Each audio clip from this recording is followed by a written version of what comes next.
Be warned, this video will contain spoilers. Chicago Fire Season 13 Episode 14 doesn't hold back when it comes to the theme of accountability. This episode reminds us that simply recognizing a problem isn't the same as fixing it. In fact, the real challenge often begins once the issue is identified. Carver's journey is proof of that, and this episode dives into his struggles in a way that feels raw and honest. Despite the noticeable absence of most of Squad and Pascal, the episode remains engaging by allowing other characters to shine. Herman's leadership takes center stage, showing how he holds the firehouse together when needed. Meanwhile, the dynamic between Violet and Novak continues to evolve, with Liz's ex adding another layer of tension.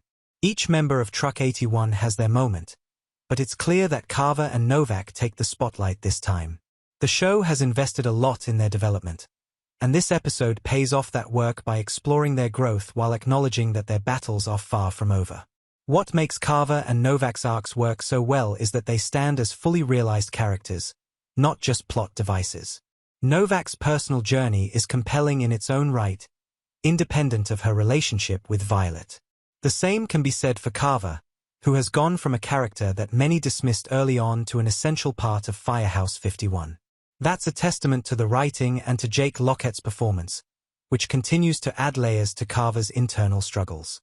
Carver's storyline takes an inevitable but crucial turn in this episode. He's not okay.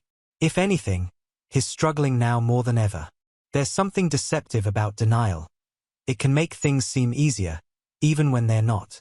But once the truth is acknowledged, the hard part begins. Fixing a problem takes work, and Carver is in the thick of it. Lockett delivers an outstanding performance, capturing Carver's internal battle with a level of nuance that makes his pain feel real. He's always been someone who keeps his walls up, but this version of Carver is different. He's exhausted, and just getting through the day takes every bit of strength he has. His usual defenses are slipping, and while that might make him feel vulnerable, it's also a step toward healing. Sometimes, breaking down those walls is necessary before real progress can happen. Support matters, but it's not a magic fix. No one can do the work for him, and ultimately, sobriety, or any form of personal growth, is a choice that has to be made every day.